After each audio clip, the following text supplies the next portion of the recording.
Hey Who fans, welcome to the Big Blue Box podcast. My name's Gary. My name's Adam. And we're at episode 182. Yeehaw! Have you ever thought what it's like to be wanderers in the fourth dimension? Nobody in the universe can do what we're doing. I've reversed the polarity of the neutron flow, so the TARDIS should be free of the force field now. There's no point in being grown up if you can't be childish sometimes. The trouble with time travel is, one never seems to find the time. Change, my dear, and it seems not a moment too soon. Unlimited rice pudding, etc., etc. I am the Doctor! Great men are forged in fire. It is the privilege of lesser men to light the flame. I'm the Doctor. This is Rose Tyler. She's my +1. Is that all right? That would be me. Hello, surprise! Boom. Etc. I'm the Doctor. Do everything I tell you. Don't ask stupid questions. And don't wander off. How can you kidneys? I don't like the colour.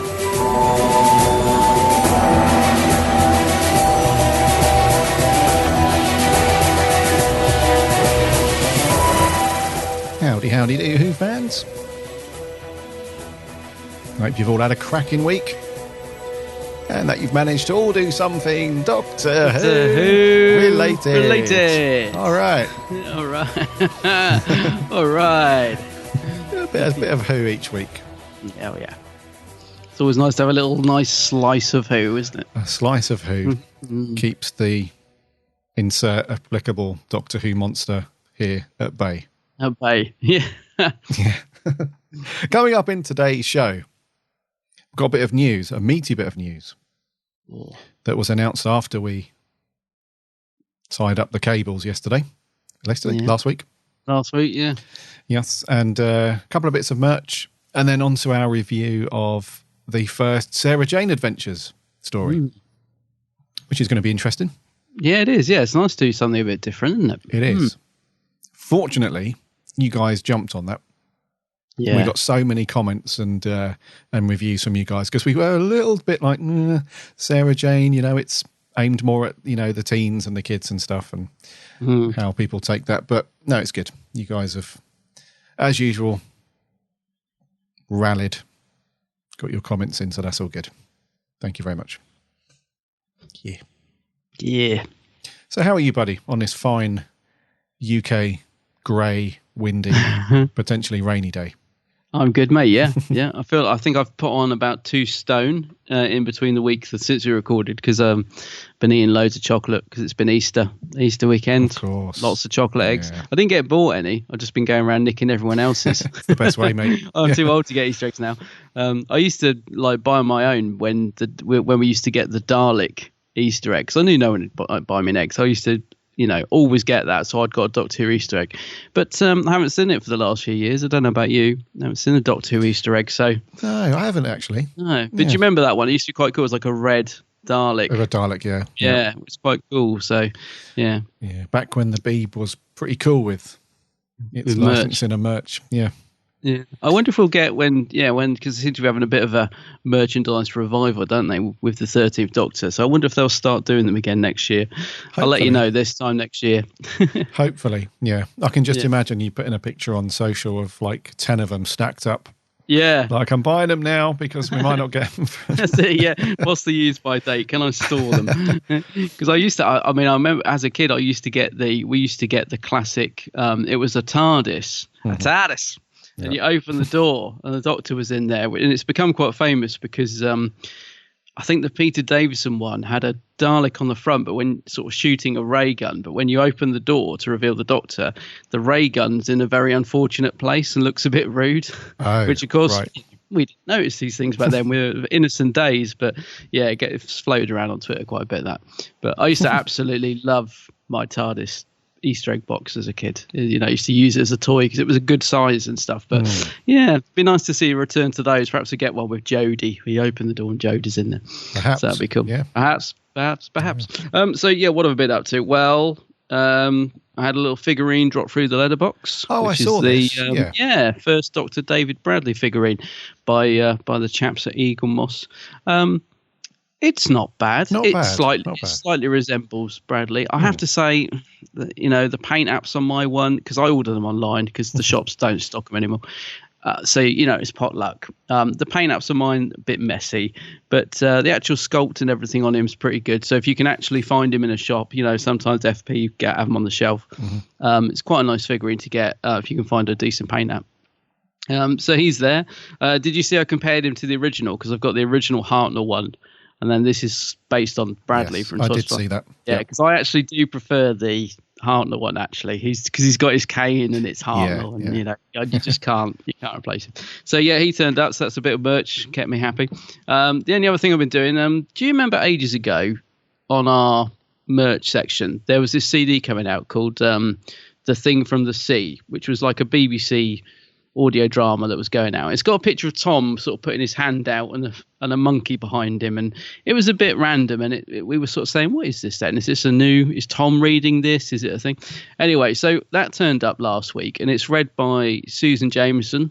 Oh yeah, I remember. Remember that? And because we were saying, well, who's Susan Jameson? I still don't know.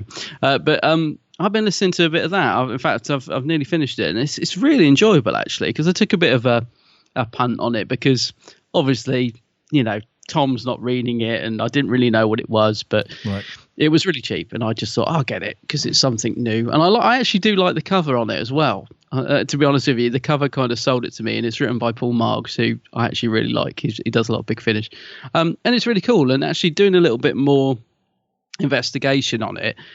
I remember like a couple of years ago, the BBC did these Fourth Doctor stories called the Nest Cottage Chronicles, which I never bought because I heard mixed things about them. So I think Tom Baker actually narrated those, and I think Susan Jameson played the character in it as well. So that's why she's reading this. Right. So this does follow on from that, and I was a little bit worried then. I was thinking, oh no, I'm not going to understand it. But actually, there's enough in there to, to pick up.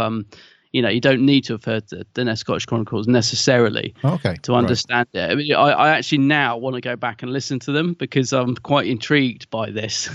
So I hear they're a bit mixed. I'm not sure. I think it was so obviously before Tom joined Big Finish. So he's, I don't know, maybe he wasn't sort of quite back into the Doctor mode. I'm not sure. I haven't heard them, but I remember the reaction to them was a little bit mixed. And I think Richard Franklin actually is in them as well, so I might go back and buy them as well. I'm not sure, but so I've been listening to that and I've nearly finished it, and it's a nice little surprise actually. So I think they're going to do a few of these. I've seen one with the third Doctor on the front, which is, I assume, is part of this series, read by Katie Manning, called Horrors of War. I'm just looking at it now.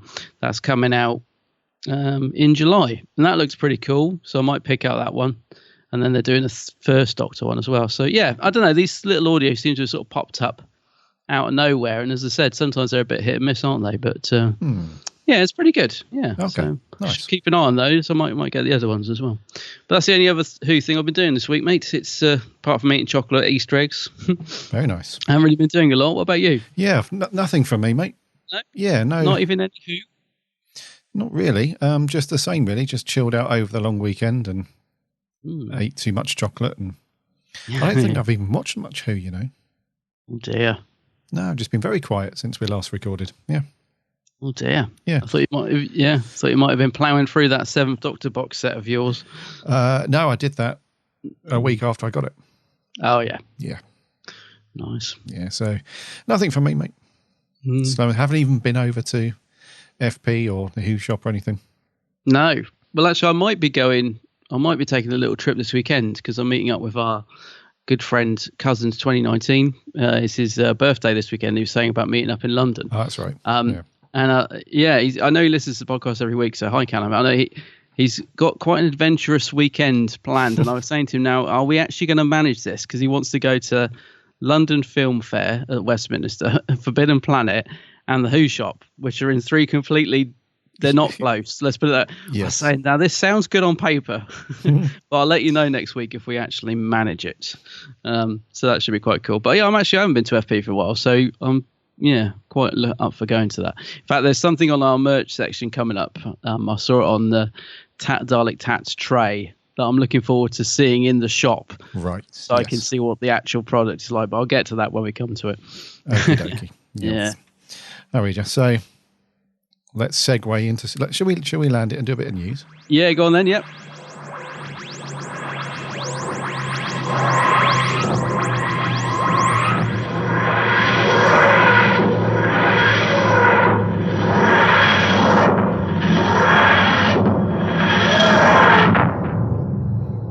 So first up, this is one of those things that happens to us quite frequently, where we record the show and we're like, yeah, there's no news. It's barren. It's just a dusty... It's tumbleweed. Yeah, it's a dusty landscape of tumbleweed. And then when we record and tie the cables up, a big bit of news drops in our laps. So after we recorded, there was some big news. Something that we've spoken about many times. I was convinced we'd already spoke about it, yeah, because, of course, time's gone quick. And I was thinking, no, we must have talked about it. But it was after we recorded, wasn't it? Yeah. Did feel timey-wimey. It did. Yeah. So you've heard us talk about London Film and Comic Con quite a lot. Because we've been there a lot. And we talk about who's going to be there, who's not going to be there, and all the times that Tennant's never there, and all that stuff. And then the most unlikeliest of Doctors was announced. I know. All of the times that we've said that Mr. Eccleston never does anything for Doctor Who fans. Because back in the day, we did give him a hard time, didn't we? Well, yeah. We used to say, Eccleston, he's not like Tennant, is he? He's always up for, fan duty. He's always shies away because of his experience, we guessed.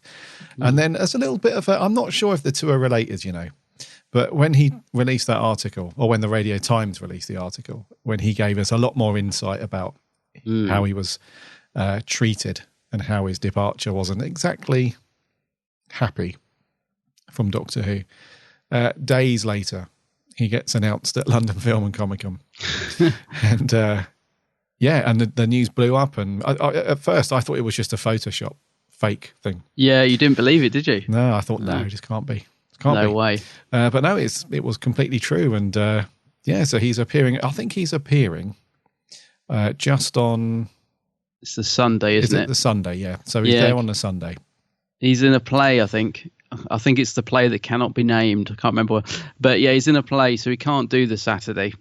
Yes. Which is quite good, because I remember when Benedict Cumberbatch was announced, he was announced just for the Saturday.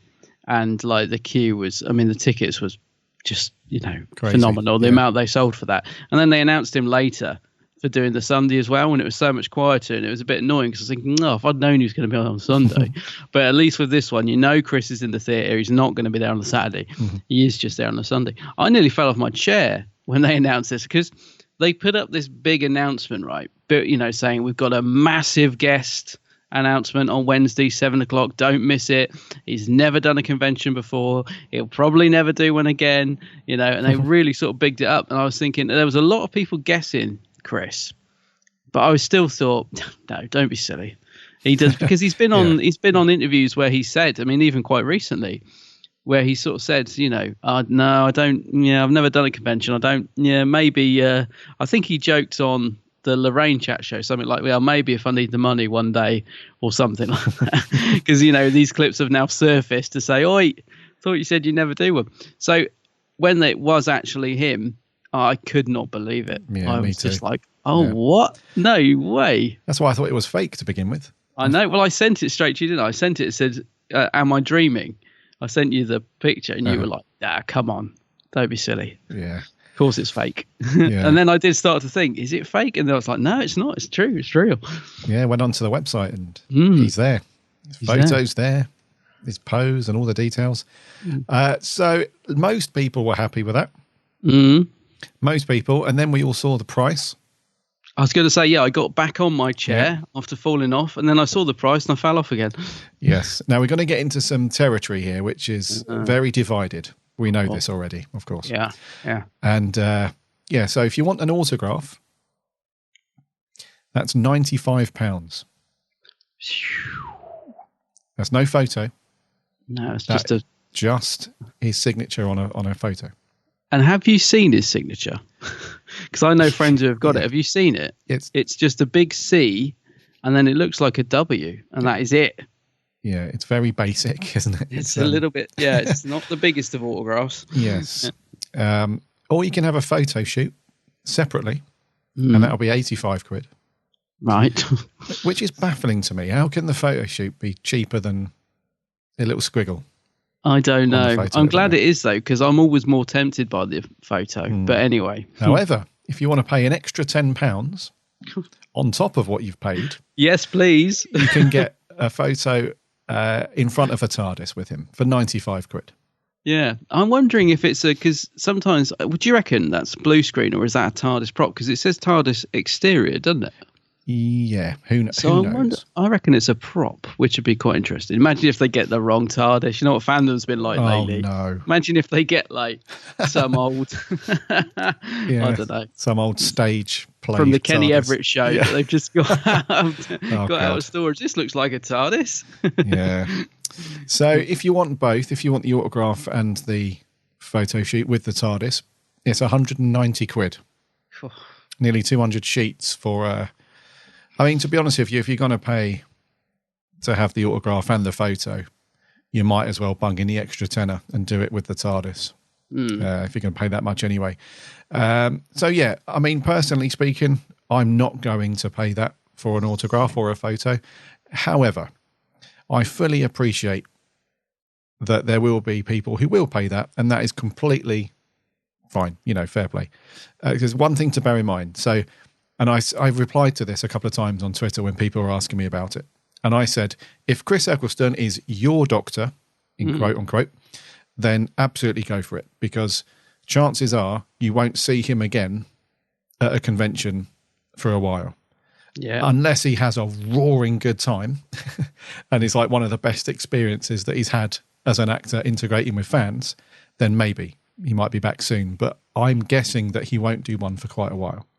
I think this is quite important. Being his first one, I think it's very important how this goes. Yes. I think this will determine whether he does stuff in the future. If he enjoys it, or I've got this real worrying nag that it's going to overwhelm him. I don't know if he knows what he's let himself in for. I mean, I keep thinking back to poor old David Bradley, how he was up and down, up and down. Oh, come on, David, we've got to shoot with the TARDIS now. Right, back you go, sign 3 autographs. Right, come on, David, back. We need you for the sailor shoots. Right, now go and sign. Yeah, and I just, I mean, he was hardly at his table. He was all over the place doing, we've got a group shot now, David. Come on, it's you and the other two. And, I just think... It depends. I really hope it goes well. I hope it, because I'd love to see him do more, but I think I'm just slightly worried he's going to be overwhelmed by it. In terms of the prices, mate, for me personally, it's a little bit saddening because I would absolutely love to meet him. I'd love to get that photo shoot. I love my photo shoots. I love them. I would absolutely, it'd make my day to get that photo shoot of him. I am slightly tempted. 85. I think I can't remember what I paid for Cumberbatch last year. I think he was around that, and I absolutely love that photo, and I don't regret getting it. But it was a big choice whether to spend that money. So I'm slightly tempted with a photo. It depends what other guests they add. If they don't add anyone I'm desperate for, I might just take the plunge and get the photo. The autograph. Again, as much as I'd absolutely love it, and the annoying thing is he's next in my, my Regeneration box set. Yep. I've been getting all the doctors to sign it, and he's next. So I've got Baker, Davison, Colin, Sylve, and McGann, and then the next page is waiting to be signed by Eccleston. It would mean the world to me to get that signed. I'd absolutely love it because he's so hard to get, but I can't justify £95 for it. I just can't, as much as I'd love to. And it's as I said, it's sad, really. It does make me sad. And I do appreciate he's never done a convention before, and I appreciate he's going to be around about that price. I think he's more expensive than Capaldi, isn't he? He is. I was just about to say, yeah. Yeah, but I do feel sorry for families because for me, it's disappointing, but it's what it is. I have to just suck it up. It's what it is, But I do feel sorry for families because people were commenting on Geek's Handbag when I posted it saying, my kid would love to meet Eccleston, but I can't even get anywhere near affording that. And, if he's I suppose kids that perhaps grew up with him as a doctor and now, teenagers, but I don't know, for the younger audience, it's so out of reach, isn't it? If it's out of reach for us adults that have got jobs and, I say money, I know none of us have got money, but you know what I mean? I just think it's a bit of a shame. It does put them out of reach for sort of that younger audience, I think, which is a shame. But it is what it is. It is what it is. But I do think it's a little bit over the top, to be honest. Yeah, I read you. And I'm the same as you. I'm kind of tempted at the photo. I am tempted, yeah. But I'm definitely not up for the autograph. I can't justify, just shy of £100 for a squiggle on a photo. You know, that's just me. But yeah, it's kind of weird, really, because Capaldi, who's like the most recent Doctor, you know, the most out there, you know, doing his thing at the moment, you get a bit more value for that. So if you want an autograph, it's 75 quid, which is still not cheap, but, you know, it's cheaper. And the photo shoot is only 65. And he's also doing a talk on the Saturday, I think, and that's 25 quid if you want to go to his talk. Right. So, yeah. And also the way they bundle things in. So it's, with Showmasters, they do these things called diamond passes. Yeah, you know, which is the only way you're guaranteed to get them, isn't it? Exactly. Because otherwise you turn up on the day, you queue up and you pay extra on the day and you get a ticket and something like that, isn't it? To try and get your slot. But there's no guarantee, like you said. If they run out on the day, they run out. If you buy this thing called a diamond pass, then it's booked in before the event. You guaranteed your photo and your slot and everything. So for Eccleston, the diamond pass is £235, and you get a guaranteed autograph.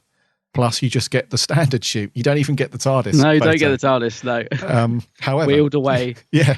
If you get the diamond pass for Capaldi, which is a tenner cheaper at £225, you get a guaranteed autograph, the guaranteed photo shoot, a mug, a print, and a priority seat at his talk.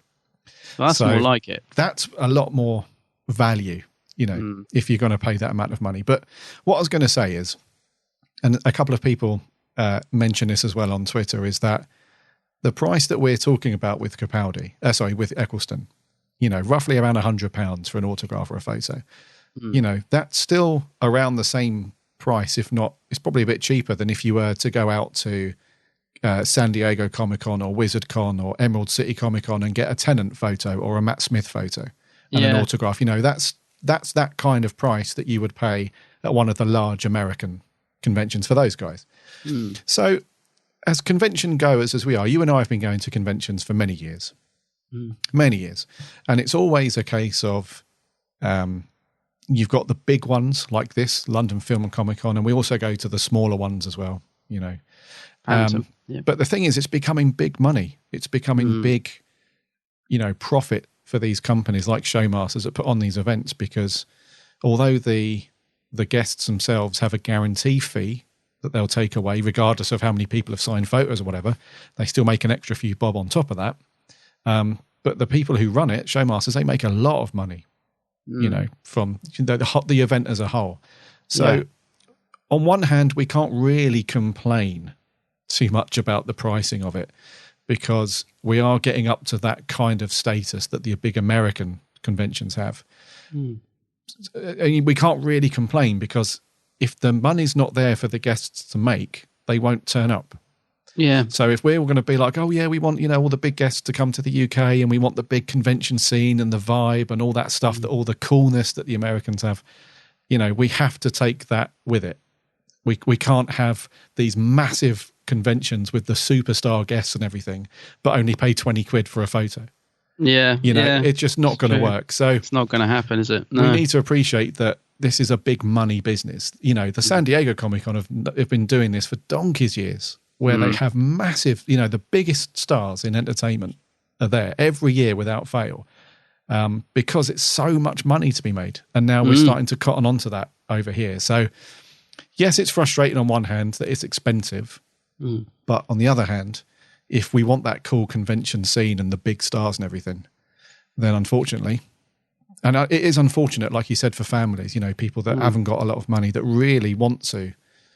I'd love to meet him. Yeah. So what I would say is, yes, the big London Film and Comic Con, you know, MCM, you know, those big events, they are great. But, you know, you really do have to save a bit of money for them to make the most of it. Otherwise, you're just wandering around watching everyone else take photos with people and stuff. You do have to sort of try and plan financially a little bit for it. But what I would say is, try and keep a lookout on a couple of websites where some of the smaller events that not necessarily pop up too much in the public eye, because that happened. I mean, we didn't end up going, but one event that was really cool that I didn't even know about was the event at the Space Center where they had all those classic Doctors and everything. Yeah, I know. You know? Yeah, amazing. Yeah, that's a lot cheaper to go to something like that, where you pay a small entry fee and then the autographs and the photos are like £25 max. Yeah, at those sort of events. And you've been to a couple of the smaller events out in Chiswick. Yeah, I go to them quite a lot. Yeah. So and there's a website, I can't remember what it is. It tracks all of the appearances from all of the actors from Who. I'll dig the URL out and put it in the show notes. But if you have a look on there, it basically lists all of the actors that are doing conventions from Who, and it will tell you what event they're at, when it's at, and all that stuff. And you can usually find some really cool little events outside of these really big ones where you can meet them, and it's cheaper to get in. And because how much is it to get in at the Chiswick events? It's what, £10? It's a £10, and you get like a free. You normally get like a free print or a free gift now. I think they've slightly changed it, but yeah. Yeah. And there's another one that happened last year, Playhouse, Who at the Playhouse or something, where Colin Baker was there, McCoy, John Leeson, Peter Davison, loads of really cool people. Sophie Aldred, they all get around. It's just a case of keeping your eye out for what's going on. So if you're bummed out by the prices of these really big events, then try and keep an eye out for some smaller ones.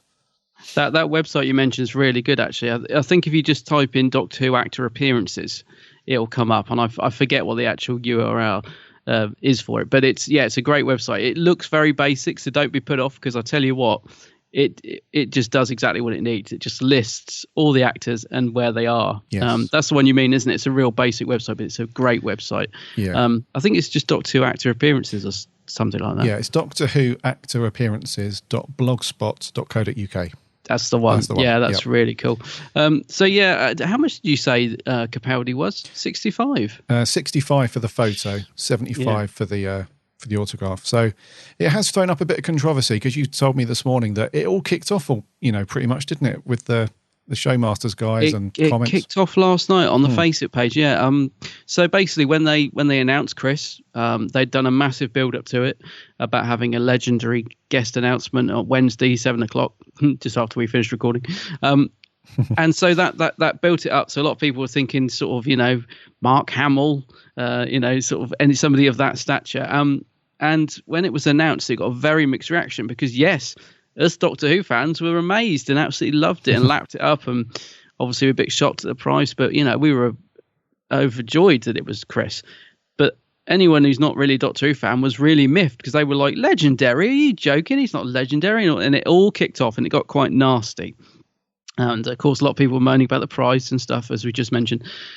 So last night on Facebook, London Film and Comic Con did a post saying, basically, to cut a long story short, they're not happy because they got a lot of negative response, and apparently a lot of the actors and guests that they've announced and their agencies and stuff have read those comments. And the long and short of it is that they've actually lost a big guest that they were hoping to announce, because of the fact that guest, whoever it was, has seen this sort of negative backlash and doesn't want any part of it.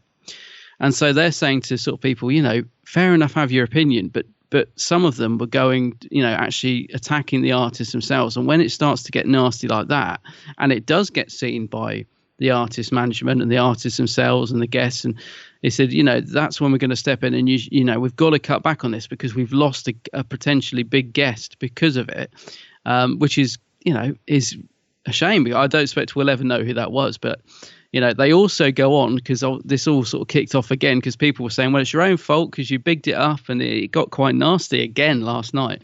This is all on the London Film and Comic Con Facebook page. I can see it from both sides. I mean, as I said, as a Doctor Who fan, I was like, yes, it's Chris Eccleston. If I wasn't a Doctor Who fan, I would be thinking, blimey, what? They did big it up massive.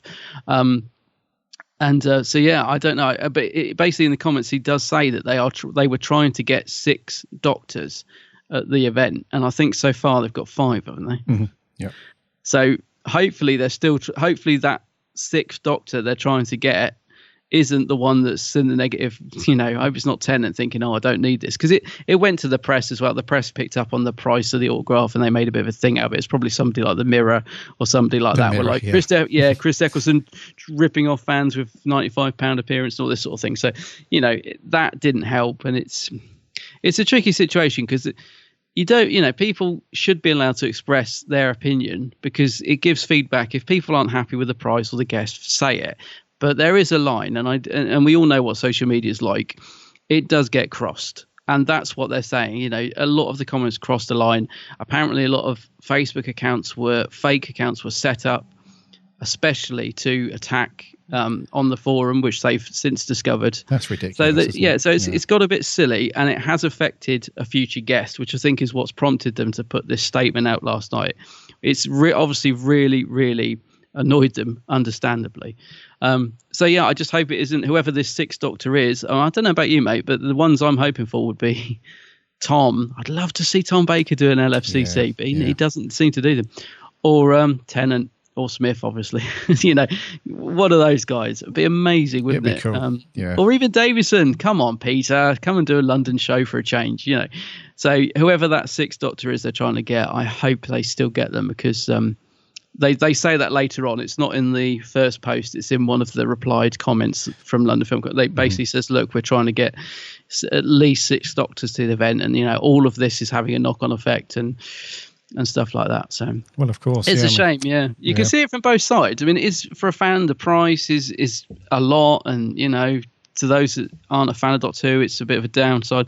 But on the other hand, social media can be vicious. Oh, bloody hell, yeah. People just will go, and once it starts, it snowballs as well, doesn't it? As we saw on Wednesday night when it got announced, it just snowballs and people get a bit carried away. And so it's been a bit of a mixed reaction, and it sounds from what they're saying that either Chris himself or Chris's management are aware of the backlash and it's not gone down well. So I hope that doesn't affect him.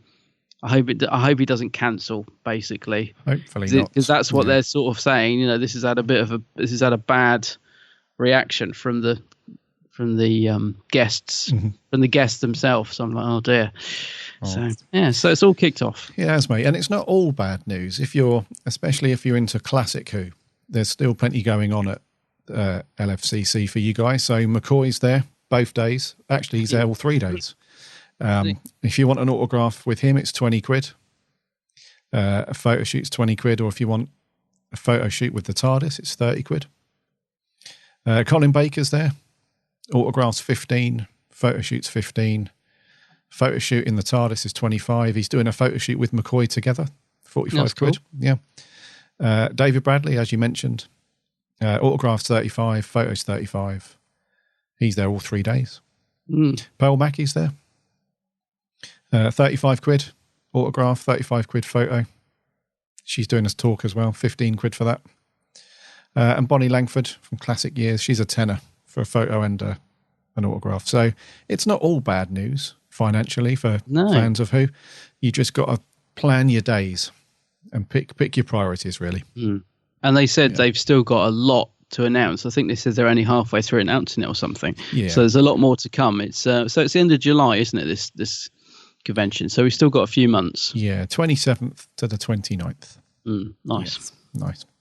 Anyway, now that we've got that out of the way, should we get our metal friend in and see what he's got? Yes. Merch corner. Merch corner. Merch corner. I don't know whether to be impressed or disgusted. It's a bit rubbish, but it's pretty. It's very pretty. Something else that dropped as we were recording last week, so we can mention it. It was finally, the BBC or BBC Worldwide or BBC Studios, whatever you want to call them now, have finally released the Series 9 soundtrack. I feel like we should have a fanfare for this. It's here. How long have... I'm pretty sure, I can't even remember now how this all kicked off, but I think the BBC sold the rights, didn't they, to a bunch of their soundtracks and everything to... I've heard EMI or something like... I can't even remember, it's so long ago. So, I've heard so many different things. I've heard that Murray was having a kid and couldn't be bothered to do it. I've heard that Silver Screen weren't going to release. Oh, it's been so many little glitches with it, but it's finally coming anyway. It's finally coming, yes. Yeah. And so I think all the politics and red tape and paperwork's all been done. So Silver Screen, they're the guys that normally put out the official soundtracks and stuff first. Series 9 will be available on the 27th of April. Not long. From Silva, Silva, silverscreen.com or .co.uk, something like that. And it's a 4-disc set. There's 15-ish tracks on each one, apart from disc 1 that's got 20-odd tracks on it. And a bit of gumph for you.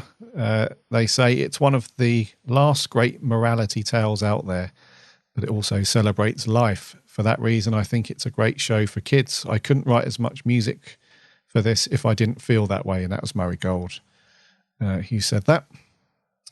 And there's not much else to say, really. We've waited for so long. I'm not sure if I want it now.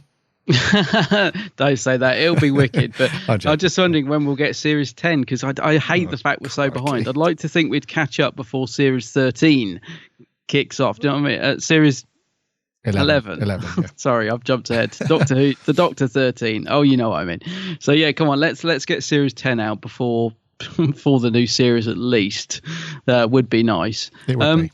Yeah. So this is the only thing I would mention about this is I know the initial first batch are coming out as a limited edition, which includes an additional booklet with the Stuart Manning posters, which are really nice. So that's worth getting. And it also has a slipcase, the initial release. So I'd like to get in there quick and get one of those because, the sort of limited edition first batch looks really nice. And it's the same price. It's just going to be the first run. And I think at the minute, the price, it's around about, what is it, $18.99, something like that on Amazon. 14. It's come down. Yeah. I know that Silver Screen were getting a bit of backlash because of their automated postage. Added on £7 postage, which people were like, "What? Really? £7? £7, but I think they're going to try and do something about that because everyone was saying, well, I won't be ordering it from you because I can get it from other places which, don't charge anywhere near that. And I don't know, there was a bit of a discussion on Facebook about it. I think they're going to try and reduce that. It's just the way their website automatically added it on because of the size of the box set or something. But yeah, it looks nice. And if you can get it for around about 50 quid, I think that's pretty decent for 4 discs, isn't it? Yeah, I mean, it's not bad. For 15 quid, in the world of physical discs and stuff, it's very, very good. I am holding out, hoping that as much as I don't like to give too much of my money to Amazon, they do sometimes do auto rip where they give you the MP3s, which I absolutely love it when they do that. As much as I have issues with Amazon at times, I love the fact they give auto rip. So I am holding off because I know they have done with previous soundtracks. So I'll either get it direct from Silver Screen if they reduce their postage, or I'll get it from Amazon if they do auto rip, or Galaxy 4. I think it's $14.99 free postage. So a couple of different options for you there. One thing I've got to ask you though, mate, can't move off of this without mentioning it. The elephant in the room. Yeah. The one there, the court fans aren't happy with this. No. Fans are getting a lot of, they're going through the ringer lately. So it's got the new series logo on it, which you don't like. I know. And to be fair, I don't want it on this. I would much prefer it to have the Capaldi logo as it's his era. I get they want to put it on everything. Yes. But, come on. It's not his era logo. It does bug me, I've got to admit. Although I actually think it looks okay. But what do you think? Well, it should have the Capaldi logo, right? It shouldn't have the new one. Of course. Absolutely. Yeah. But the thing is, again, this is... there just seems to be no sensibility at the BBC. This is the thing. Here we go. Go on. There has to be a degree of common sense, and because it seems with the BBC, it's like all or nothing. There's no sensible middle ground. And I first realised this after they started putting the new logo on the Tom Baker Blu-ray set that's coming out soon. Yeah. Because I get it. On one hand, because we even said it when we spoke about the new logo and stuff. We said, right, we might actually get to a point now where there's some good consistency with the branding and stuff. But you have to play it sensible. I mean, come on, you can't just slap the new logo on all the classic Doctor Who's. We're going to go on this for ages. I can feel it for many weeks. But I get it. I mean, with this, it would have been nice put it on the slipcase. Yeah, if you want to have it, if you want it on there, put it on the slipcase so that fans can take it off, and there's the Capaldi logo underneath. Same with the Baker issue. I would have just put it on that little card slipcase it comes in, so that when you lift it off, there's the Diamond logo underneath. It's it's not difficult. It keeps everyone happy. But it's the first thing I saw when I thought, Series 9. Well, it's got the new logo. Of course it has. Yeah. But anyway, there we go. Yeah, because also something I'm thinking about is, say, for example, if Jodie does, 3 or 4 series of Who, and then, say, for example, if we find ourselves in another situation where Chris Chibnall decides to leave, and another showrunner comes on, and another, new batch of staff and designers and stuff, and we get another new logo in 4 or 5 years' time. Yeah, the logo that we're looking at right now, this new one, to me, that will be associated with Jodie Whittaker's era of Doctor Who. Exactly. So what's going to happen then? We're going to have, I'll just say for argument's sake, that they redesign the logo again in 5 years when a new doctor comes along and a new showrunner and stuff. We're going to have this logo associated with Jodie Whittaker. But hold on, that Capaldi soundtrack's got it, but that's Jodie's logo. Yeah, I know. It's messy and we don't like it, do we? There's got to be some common sense. Come on, how much money do we fricking pay in license fee to pay the salaries at the BBC just for them to screw this stuff up? It seems to be everything at the minute as well, doesn't it? It's as if they can't get anything right ever. Anyway, let's move on. I'm starting to get miffed off around here. I know. Let's move on. Let's move on to Forbidden Planet. Go for it. Go on then. Right.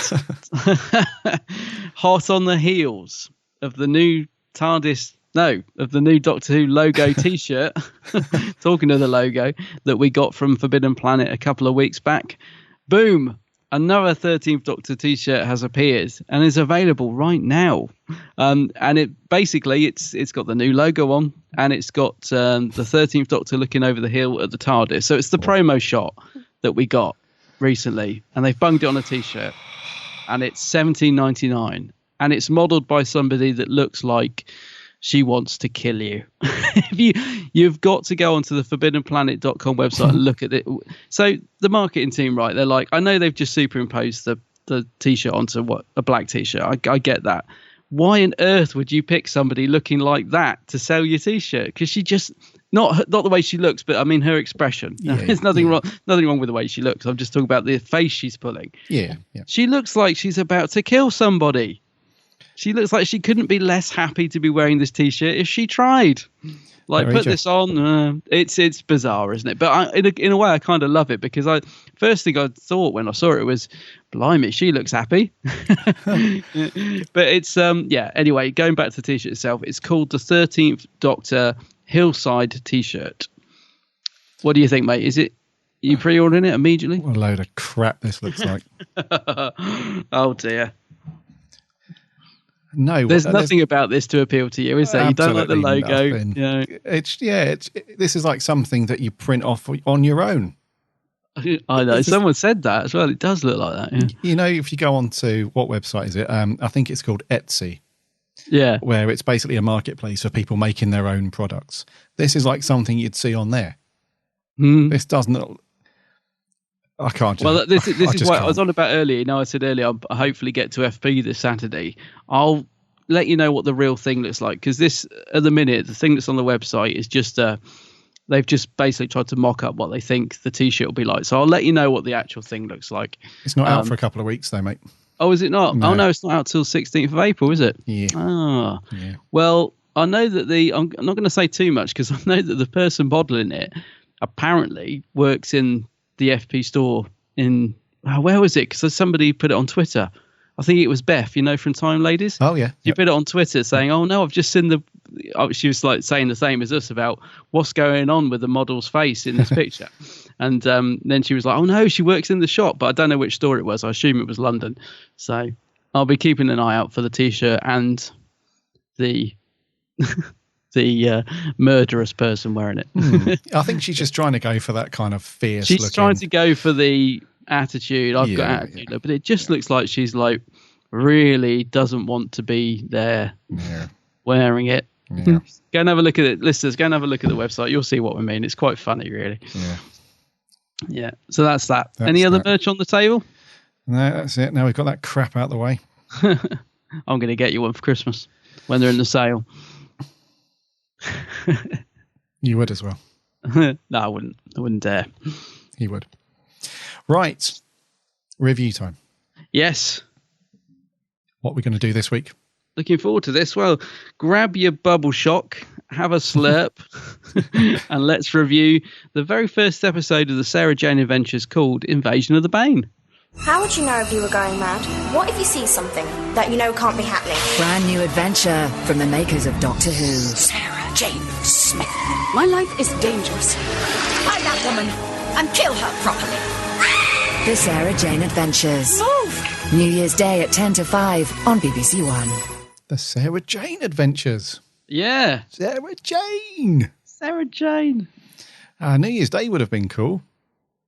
Back in 2007. Yeah. Because, on New Year's Day, over the Christmas and New Year or the holiday period, there are just some days, New Year's Day being one of them, especially due to hangovers and so on, where you just want one of those sofa days.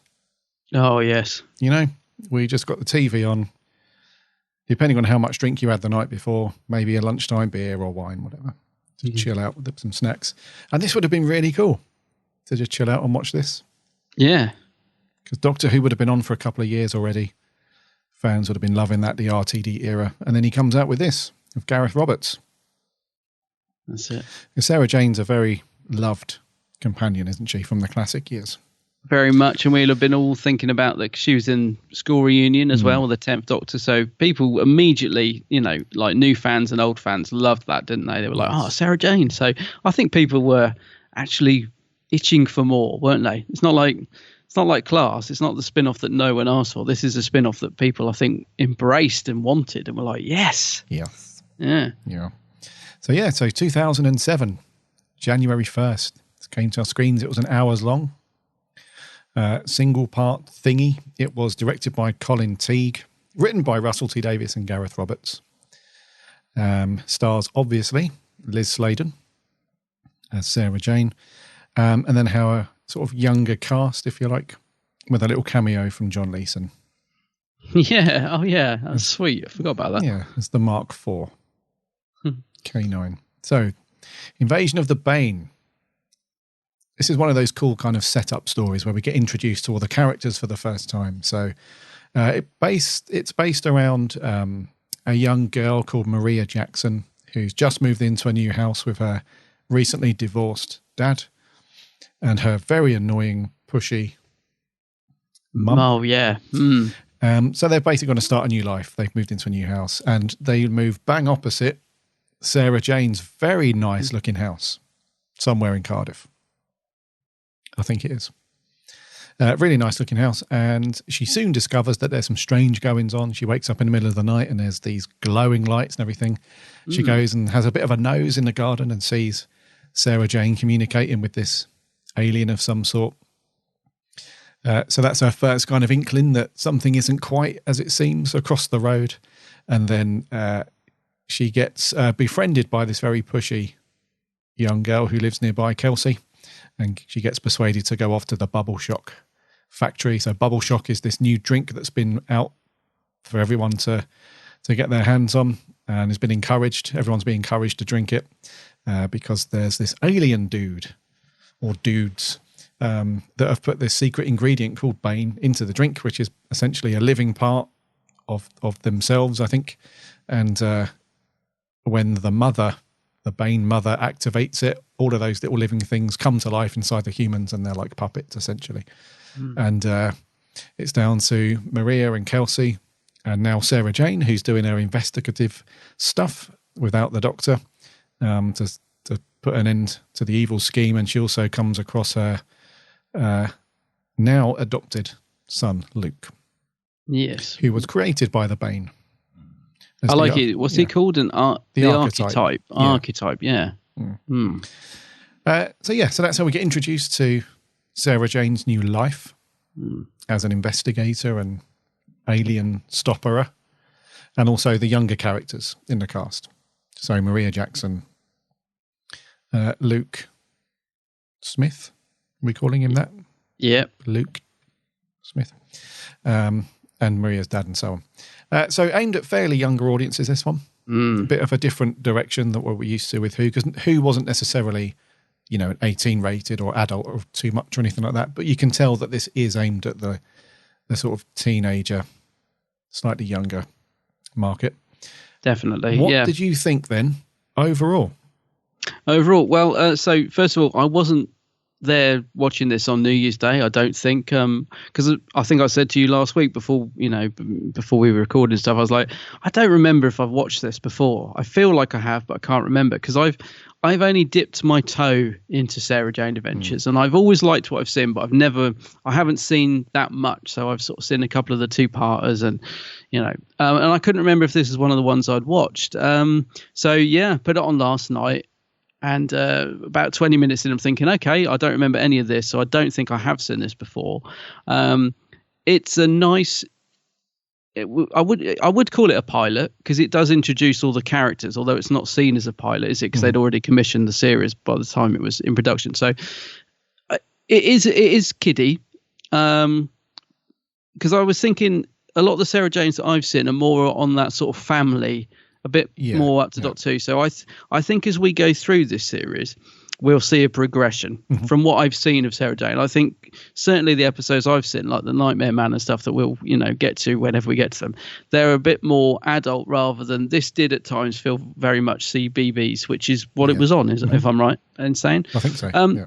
But yeah, overall I enjoyed it. I think it did what it needed to do. It introduced all the characters. It was absolutely lovely to see Sarah Jane again. It felt like a real nice continuation from School Reunion, I thought. But I don't know. It wasn't anything amazing. I didn't sort of get to the end of it and think, God, that was fantastic. But I also I did get to the end of it and think, well, that was really nice. So I enjoyed it. It was it sort of took me out of reality for an hour, and it was a good sort of little adventure. But perhaps a little bit lightweight. But then I guess that's the audience they were aiming for. But yeah, I think if anyone's sort of listening to our review that perhaps like us hasn't watched Sarah Jane before and is watching it because we're reviewing it, I think I'm right in saying that we'll, things take a step up, and there's nothing wrong with this as a pilot. It does what it's meant to do. But I think the series gets better from what I've seen. I think it becomes a bit more darker in tone in places. And this is very lightweight, very, very simple story. Right. You've got the kids in it taking sort of center stage, really. So yeah, I don't know. We'll see. I mean, as I said, I haven't seen that much Sarah Jane, so I could be wrong. But this felt quite lightweight to me in terms of story. But then I guess it's just an introduction, so it did what it needed to do. But yeah, overall, I enjoyed it, mate. Yeah, I thought it was nice. What about you? Because I think you're the same as me, aren't you? You've seen a few, but you've not seen. Yeah, I've not seen this first one. No. And I agree with you, mate. I think it was never going to blow everybody away. And it does, the ones that I've seen, I think I must have seen another 2 or 3 stories. And I remember them being not as kiddie as this. So it, like you said, it does progress, I think, not sort of Doctor Who's level of maturity, but it does progress a little bit. And I think you're right. I think this does exactly what it needed to do. And that is something that I love Russell T Davies for, because we said exactly the same thing about Rose, the episode Rose, where it did exactly what it needed to do. And it's the same with this. And you have to appreciate just how good, I mean, Gareth Roberts as well, but just how good RTD was at establishing a bunch of characters to move forward with their story. Because it does focus on the kids, like you say, although it stars Liz Sladen as Sarah Jane, and it is, her name's above the door, so to speak. It is mainly about the teenage characters. So Maria Jackson in this case. Yeah. So it did feel kiddie at times, like you said. However, I did really enjoy watching it because I've never, it's something that I've never seen. Because when we review Doctor Who, with the exception of the odd classic one, most of the stuff that we review, you and I have already seen multiple times. So it was just really nice to watch something Who related that I've never seen before. That's how I felt. Yeah. It was kind of fresh to my eyes. It was like, oh yeah, this feels good. And there's something about the intro to Sarah Jane as well, which I really like. It's just got this simple kind of adventurous. It's almost like a vortex, isn't it? But yeah, it's cool. And then it sort of drops you into the story, and there's no messing around. And RTD's so good at that. He drops you in, and then you get introduced to the characters alongside. This fairly basic plot point. We've heard this a few times before. Aliens are embedded into society, trying to do something. And somebody comes along. In this case, it's not the Doctor, but it's Sarah Jane, and sort of foils the plan late on. So, the story, again, it's not complex or anything. It has to be simple for the slightly younger audience. But in a way, I really like that, because it's kind of that, oh, crikey, when we've reviewed certain Who stories, there are a couple of them where you have to think as you're watching it. If you pick up your phone for a minute, and you've missed a couple of key scenes, then you're out of it. You have to rewind and go back, and, you have to kind of concentrate on what you're watching. But with this, it's just that really nice, it's not going to test your brain too much. It's just enjoyable viewing. I really quite liked it, actually. Because I remember saying to myself, when the credits were going up, I actually said to myself, that was actually really good. Yeah. I quite like it. So I was going to say it's good. I mean, if people are probably thinking, I know it might sound strange me saying it seemed a bit kiddie at times, because it is a children's show. I mean, I suppose what I'm saying is, as I was watching it for that first sort of 10 minutes, because we sort of weren't, sure whether we were going to sort of do these on the podcast or whatever, I was slightly worried, sort of thinking, oh no, if this is quite childish, are our listeners going to, wonder what on earth we're doing, going from Doctor Who to this. But as I said, as it went on, I just thought it was a really nice piece of television, and there is more substance to it than it being just a sort of throwaway children's program. Definitely, yeah. And I understand it is aimed at that audience. As I said, in my head, I suppose I was sort of judging it by the other episodes I'd seen, which I felt were slightly more adult orientated. So it is enjoyable. I the same as you. When the credits rolled, I was definitely up for putting on more. Like I'm already looking forward to, the next episode. And I know things change, because what I've seen doesn't, in terms of the cast, doesn't relate to some of the stuff in this. And I was thinking, okay, so when do things, for example, right, this will probably shock you, I didn't know that Luke, the character Luke, was this archetyped kid. Because, in the episodes I've seen, I just thought he was her son. So that was quite a nice element to the story, which I was like, oh, right, okay. So that wasn't, this is why I'm quite glad we're watching these in order, because I didn't know that. I didn't know he was this sort of creation. So that added in another element to the story, which I really liked. Whereas if we had sort of been watching them in a random order, I think I would have been, just assuming he was human. I think, I don't know. We'll see as we go through the series. But I liked that. I liked the fact he was this sort of creation by the bad guys that Sarah Jane sort of adopts, and, and all that sort of thing.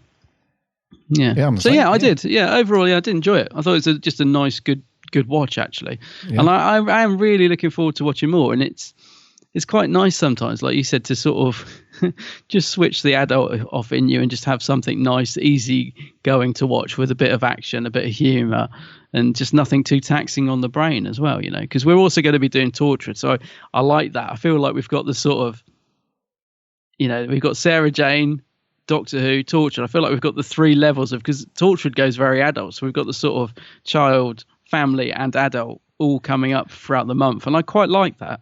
Yes, because they all appeal in their own different ways, don't they? Yeah, we're now your one-stop shop for everything Who related. Yeah, and we've already done Class. We won't be doing that again. Oh, crikey! Ever. Yeah, Class can stay in detention, as far as I'm concerned. Yeah. Rightio. So we shouldn't really focus. We've mentioned that it's kiddie, and it's aimed at a slightly younger audience. Let's just leave it there. Yeah. Because otherwise every week we're going to be like, we know it's for kids, Yeah. So, and that shouldn't be a justification either, because like you said, although it is aimed at that market, it's not necessarily, stays in the kiddie locker, so to speak. There are some cool stuff to it. And we have to remember that this is what a spin-off should be like for Doctor Who.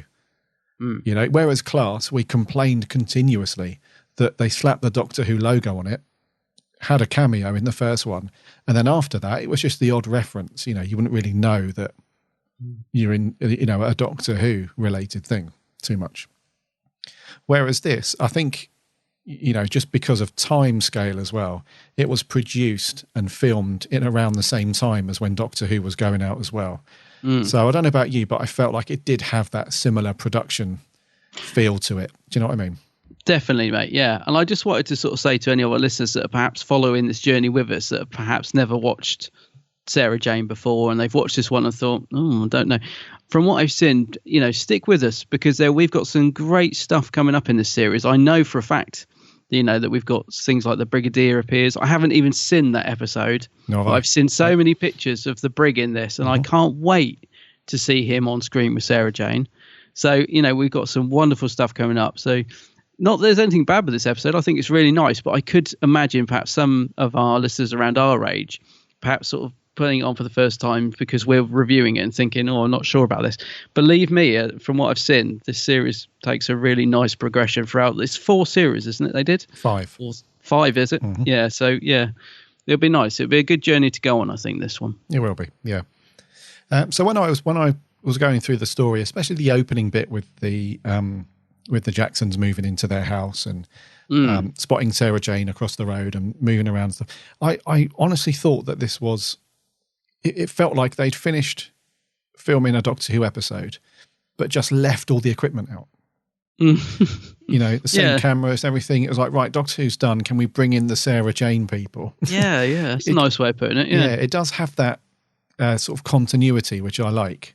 And it wouldn't be anything wrong if they, went a different direction with it and stuff. But I don't know. It just felt like we went seamlessly from Who, into sort of Sarah Jane, which I really liked. And there was actually some fairly decent, this obviously was never going to get the same budget allocation as Doctor Who, but there was some fairly decent story plots and elements in it, like the factory where the bubble shock thing was taking place. That was all good and good location stuff. And they spent a bit of money on the bubble shock bus. It's even got, the vinyl or paint job, whatever it is, around the entire bus, even on the top as well, because it's a nice camera angle when it's coming into the factory and you see it from above, and the big computer that Sarah Jane's got on the top floor. Mr. Smith, Mr. Smith, that's all nice. And so you can tell that they've done fairly well with the budget they've got. That's something that I imagine if anyone's going to get hired to work on anything Doctor Who related, it's probably a case of they get the talk, quote unquote. It's like, we're never going to have buckets of money. So, we're going to have to make do and be innovative with some things. So, I actually thought the story as a whole looked okay. And the effects were quite okay-ish. The biggest CG stuff we saw, I think, was the Bane mother, the big eyeball thing. The big eye, in the ceiling, and also the alien that Sarah Jane's communicating with at the beginning. Oh, yeah, actually, that was really nice. I liked that, yeah. I thought that was quite cool as well. And there's the bit where the Bane creatures sort of outside Sarah Jane's house coming up the stairs. That was quite CG heavy as well. It was. Oh, yeah. Yes. Yeah. Because they're like these weird looking, they almost look like sea creatures. They look like... A bit octopus-like, aren't they? Yeah, like these big eyeballs. And then the Bane mother just looks like one giant eyeball. Reminds me a bit of that thing in, I can't say it, what is it? What's the thing that's in the ceiling in the Simon Pegg episode of Doctor Who? Oh, no. That thing reminded me a bit of that, just hanging in the ceiling. What is that? Is it or is that the planet, Raxacorus Palaratori? I don't know. Whatever that thing is in the ceiling. People know we're not good with names. Yeah, it was that thing, wasn't it? Let's call him Sid. Yeah. Sid, yeah. But no, I thought it was, so I was quite happy with that. It felt like watching a Doctor Who episode in terms of like pacing and editing and production and stuff. So that was all good. So what did you think to the raft? Story point, we don't really need to talk too much about that. It's very, very simple. Yeah. So the Bane, had embedded themselves into this factory producing this bubble shock drink, disguising it as like this healthy organic drink. And it had a little bit of alien life form inside of it. And then at some point, it gets activated and everybody turns into sort of soldiers. So that's fairly simple. Yeah. So I want to get onto characters really. So what did you think to the Jacksons then? So Maria Jackson, I think the story, or at least series 1, seems to revolve around her, Maria Jackson, and her dad, Alan, who's moved into this house. So what did you think and their sort of annoying mum as well? Oh, yeah. What do you reckon to those guys? I mean, she's obviously the star of the show outside of Sarah Jane. This is, again, something that took me by surprise because I assumed this would be very Sarah Jane heavy, this episode. And actually, yeah, Maria takes sort of the main focus, doesn't she? Which reminds you very much of Rose, actually. Like Rose took a lot of the focus in, when Doctor Who came back. So which is quite nice. Maybe that's just something RTD does. It sort of gets you into a side character so that you care about it, so that the main character can look after them, and which is all well and good. And it worked really well in this. Now, I mean, the thing is, when you get a younger cast, you get a varying quality of acting, don't you? We've said this a lot. Like in The Forest of Night, the kids were shocking in that. I have to say, I thought Maria Jackson, played by Yasmin Page, was really good. I thought, actually, for her age, I thought she was she was good. I thought her and her dad, I really liked Alan Jackson, played by Joseph Milson. I thought him and Maria worked really well as father-daughter. And I particularly liked, he had some good humorous bits in it as well. Just the way that the sort of typical dad having to deal with the teenage daughter. I thought they worked really well together, those two. I thought the acting was decent. As I said, I felt actually really warm towards her dad by the end of it. I actually thought, I like him. He's a good guy, He's cool. And you feel sorry for him having to deal with whatever the mum's name is when she comes in. And I love the way Sarah Jane just totally dismisses her as well. She's like, oh, whatever. Those two, Maria Jackson, I thought were good as a lead as well, because she does have to carry a bit of the episode. Although she's paired up with, what's the other kid called? Kelsey Hooper. Oh, yes. Yep. How could I forget Kelsey? Yes, although she's paired up with her, I think she does a decent job. And as I said, I thought they were really good together, those two, as the father-daughter. Considering I don't remember their characters, I don't think I've seen them in any of the episodes I've watched, but I might be wrong. Considering I had to sort of warm towards them, I did warm towards them. I did like them. Yeah. Okay. Yeah, I really liked Yasmin Page. Yeah, I thought she was good. Yeah, because you always, as an adult watching a TV show for a younger audience, you do think, well, we're not the target market, so to speak. So maybe we're a bit more critical about certain acting skills of the younger cast. So it is always a concern because, like you said, when we've reviewed certain Who episodes that have got kids in it, sometimes you have great performances and other times it's like, oh, crikey. It's very easy to be taken out of the story if they're bad. Let's put it that way. Yeah. So I wasn't too enamoured with Kelsey. I thought she was a little bit sort of... Oh, Kelsey? Yeah. Oh, no. Thought she was a bit by the numbers. We'll get onto her. But I really liked Yasmin Page. I thought she just did I don't know. I think she was just cast very well. She's got a kind of innocence about her, but also a sort of adventurous side. So when she sneaks out in the night to see what the lights were about in the street, and she sort of has a nose in Sarah Jane's garden and sees her looking at the alien and stuff, she doesn't freak out or faint or anything. She's quite intrigued, she's looking, and it's only until the alien flies off that she's, she sort of catches herself on. She's like, oh my God, what have I just seen? And she dives back in and, dives under the cover. And there was a couple of times where she was quite strong-minded in the factory where she didn't want to leave behind Kelsey. Sarah Jane was like, we've got to go. And she's like, no, I'm not leaving my friend. So, those sort of character traits are it's good, because otherwise they could have just cast, some just, let's run, let's always run. Well, they do have a tendency of writing kids as brats, don't they? I mean, we saw this a lot in Doctor Who, like that Nightmare in Silver, such a big... the way that those kids are written was just so bad. Yeah, they were, and I'm surprised writers haven't learned this by now. That if you make kids bratty and annoying, they're not likable, and it's never a good thing. So I'm surprised that we still get it in episodes like Nightmare in Silver. You'd have thought they'd have sort of picked up on it, but moving on to Kelsey, maybe I am a little bit surprised that because, like you said, it is very stereotypical. I'm a teenager, I'm mouthy, I fancy boys, and it's a little bit. Yeah. To be fair to who's playing her, who's the girl playing her? It's Portia Lawrence Mavor. Right. So to be fair to Portia, she's doing what's on the page. Clearly, she's not supposed to be particularly likable, is she? She's supposed to be a bit annoying. Yeah. So she's doing what's on the page. It's not really a sort of anything against her as as an actor, but the character is annoying. You kind of it's a total opposite to Maria, who I warmed to straight away. And I suppose because of that situation she's in as well, where you're instantly into the story, aren't you? That her parents are split up, they're moving house, so that's nice. Again, this is what RTD does really well, and Gareth Roberts co-wrote it as well. But you're instantly into that story from the word go, aren't you? Bam, here's a couple, they split up, she's living with her dad. So there it is right away in the first few minutes. So I instantly warmed towards her. Whereas, the minute Kelsey comes in, she's gobby, she's mouthy, she's just like trouble.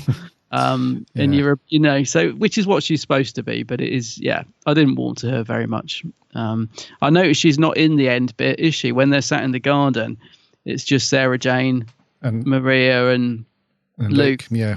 So I'm thinking. And I don't know. I don't. What is the next episode? I don't even think I've seen. Revenge of the Slovene. Yeah. Don't think I've seen it. So I'm again really looking forward to sort of seeing where we go from here, because there's a big gap between this episode and the series. You said, didn't you? Yeah. Is it a year or something? Well, it's like 10. Well, this one came out on the 1st of January, and then the series 1 didn't kick off properly until the end of September. Oh, right. So there is a big gap. Yeah. Yeah, and she's not in that one. The Kelsey. Well, I character. haven't seen it, but I don't see it. I'm looking at Wiki. She's not in the credits, so I'm wondering: does she get dropped? Is she a character that pops up now and again? I don't know. I'm not sure, but she's definitely not in the next one, right? Or the next few, should I say? So, yeah, and it's interesting because she's only ever done this in terms of acting. Portia, she's only ever done this. Oh, really? Yeah. Whereas, Yasmin, has gone on to do quite a few other things. Right. She's only done this one thing. So, yeah. I guess I recognise a couple of the other people in it as well. So, like the woman sort of playing the main baddie. Mrs. Wormwood. Yep. Mrs. Wormwood. Samantha Bond. Samantha Bond. Now, where do I know her from? Because she looks really familiar. What's she been in? Oh, James Bond. Yeah. Oh, yeah, she's Moneypenny, isn't she? Yeah, she's in Tomorrow Never Dies. I knew it. Yes, of course. I knew I recognised her. Yeah, well, she's in all of them with GoldenEye.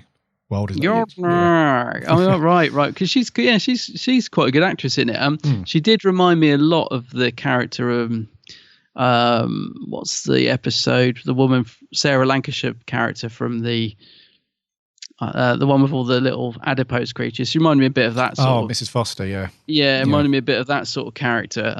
Like this very sort of suited and booted woman and, in charge of it all. But I thought she was quite good. What did you think? I thought she was a little bit pantomime, but she didn't go too over the top. I thought she was okay. Yeah, I was going to say, she's sort of on that line, isn't she? On the line, yeah. Yeah, but no, she was all right. Yeah, I think it's important for a series like this where the only kind of well-known actor, especially within Doctor Who fandom, would be Liz Sladen. I think it is important to bring in some other acting talent, if you like, to bring to the mix because, not that it necessarily needed it, but it just shows that, that BBC, was serious about the program. It wasn't just a case of, Liz Sladen carrying everything. Although she is the star of the show, I think it was important to have some other acting chops being thrown around because you can't really rely on the kids as well because they're too young. They're not really established enough. So it's just Liz Sladen really is the well-known name. Yeah. And then, someone like Samantha Bond just sort of bring it up a little bit in terms of not credibility, but, just provides a bit more meat on the bones.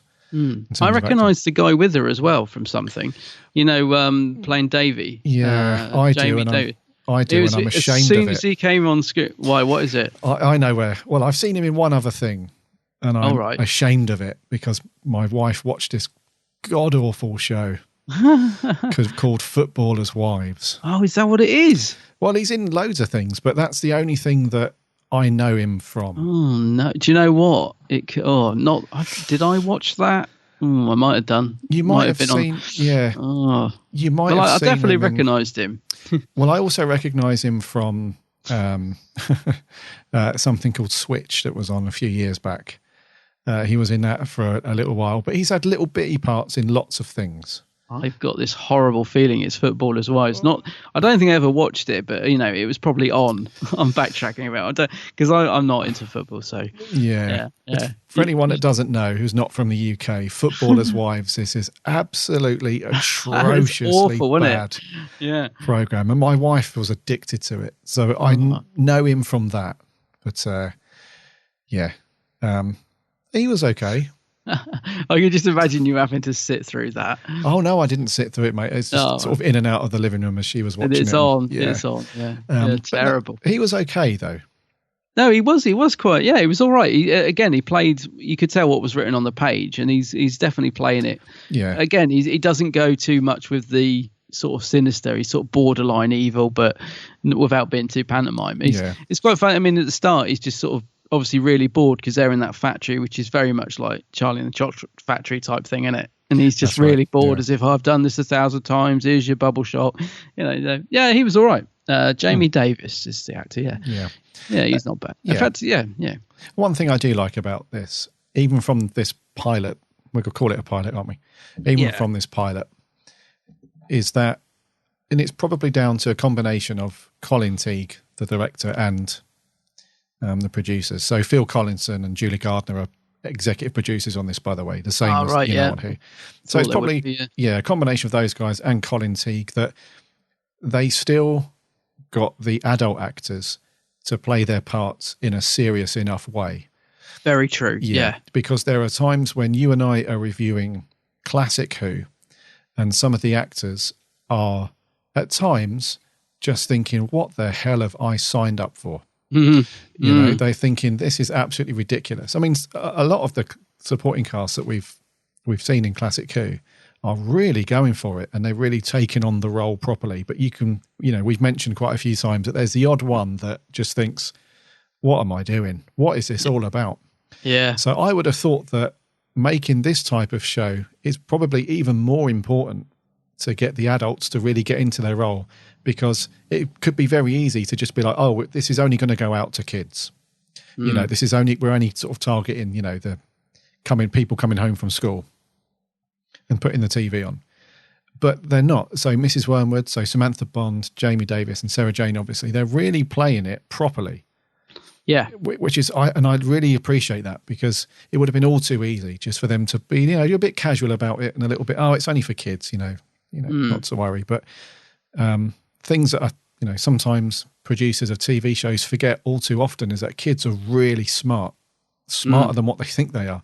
And they will pick up on that stuff. Even if it's subconsciously, they'll pick up on it because they've seen mummy and daddy watching programs. They know how adults are, so I'm really glad you've said that, actually, because it is important. Yeah, it's very easy for an actor to go into a show and just think, it's CBB, is it? It's a kids show, and they just don't take it seriously. They ham it up to the 10, and it's a bit like comedy, isn't it? Sometimes the best comedy is not from a really silly performance because it's a comedy. It's when they're playing it dead straight because it's realistic and the situations happening around them are funny. Exactly. And like you said, I'm really glad you said that, actually, because it's one of the things that makes this, as good as it is. It's because the cast are all taking it seriously. They're not playing it for laughs or hamming it up as the big evil baddie. They do seem to be taking the part seriously. Yeah, makes a big difference. It does. Yeah.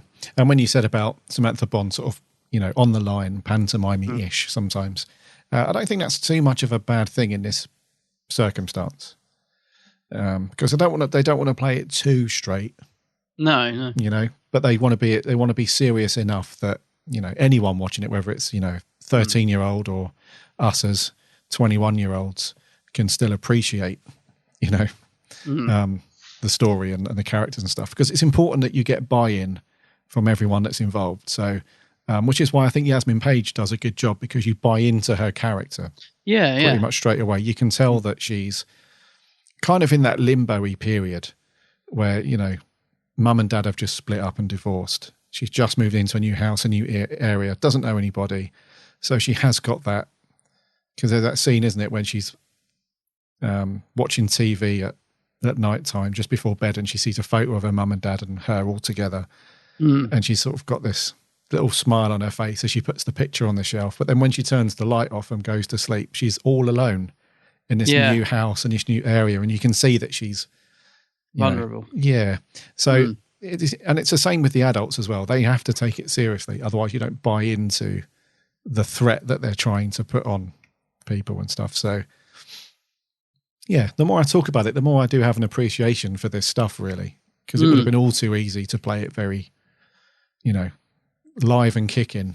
Yeah, exactly. Yes. In the mornings, you know. Yeah, absolutely, mate. What did you think to Luke then? Tommy Knight. He's introduced quite late, isn't he? Yeah. And he's, I guess, you know, he's going to become quite an important character, I assume, because Sarah Jane's taking him under her wing. I thought he was quite good, actually. As I said, I love the fact he's this strange creation rather than just being another kid that's in the show. It just gives him, you know, another sort of element to his character, isn't it? I thought he was okay, mate. I mean, he didn't get a lot to do. He does save the day, so that's good. But again, it's very, because he has to do a lot of. He's not an alien, is he? But he doesn't understand things. So when he sort of gets set free, he's asking lots of questions, and he's sort of looking around a bit bewildered. And again, it's very easy to go over the top doing that sort of stuff. Like, you know, oh, wide-eyed, oh, what's a chair? You know, it's very easy to go over the top doing that. And I think, again, he keeps it just on the level. I actually thought he was quite good in the sort of short sort of story that he's in, if you like. I thought he's all right, mate. As I said, he doesn't really get much to do, but I think he's good at what he does doing it. Yeah, and who knew that he wasn't a run-of-the-mill human? Well, I didn't. I was like, oh, no, I thought that was really cool. Yeah, there's probably loads of listeners thinking, how did you not know that? But I like this, you see. I feel like I'm discovering this show all, you know, from anew, and I like that. A bit like you said, it's a bit like, you know, we tend to watch the same episodes, and, you know, I often gravitate towards the same Doctor Who stories or the same tortured episodes. With Sarah Jane, it's almost like a little treasure chest that I've opened up and I've kept all this time, you know, and sort of thinking, right, I'm going to watch that one day, like a bit like with all my books. I'm going to read that one day, and then you finally do, and it's like, I should have done this sooner. Yeah, you know, so it's like a little. So yeah, I like that. I like the fact I didn't know. Yes, it's cool, and I thought he did a pretty decent job. He doesn't have too much to do, does he? Like you said, he's just sort of looking bewildered a lot of the time and confused, and he's discovering the world, isn't he? Yeah. It's quite a nice scene at the end when they're trying to pick a name for him as well. Yes. Sarah Jane saying, "What about Alistair or Harry?" Which is obviously a nod to Harry Sullivan and stuff. So yeah, that's quite a nice scene where they're trying to decide his name and stuff, and it also wraps everything up as well. Lovely. They don't do a Moffat. So if the Moff was doing it in episode 3, series 3, episode 2, whatever, it'd be like, oh, do you remember that time where you supposedly adopted Luke? Well, now, you know, it's all that timey-wimey nonsense. Now it's just all tied up nicely. It's like, yep, we've hacked in. Well, Mr. Smith, the computer's hacked into the whatever, done all the forms, all the paperwork's done. Yeah, it's all done. Yeah, it's all done. Now we can move on with all the stories and so on. So that was quite cool as well. Don't have to worry about that stuff creeping back up later on down the line.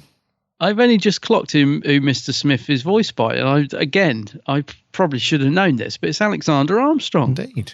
I've literally just read that now. I didn't recognize. I should have recognized the voice, actually. Well, that's really cool, isn't it? He's the guy who does Pointless. Yeah. And he was also in the dreadful Widow in the Wardrobe, isn't it? It's that guy. I'm thinking the right guy, aren't I? Yeah. Is him, isn't it? Stolen Earth and Journey's End. He did some voices for that. Another computer. Because that's a good... see, this is another great... It's a bit like the TARDIS interior reveal, isn't it? When they finally get to go upstairs and you get to see the attic. Now that's cool. That was a great scene, and then we get to see Mr. Smith. Yeah. And all that sort of stuff, because that is a bit like the TARDIS reveal, I thought. It is, And we see actually a lovely picture of Alistair, just briefly, Alistair Stewart, don't we? Lethbridge Stewart. We do, yeah. See a picture of him, we see a TARDIS.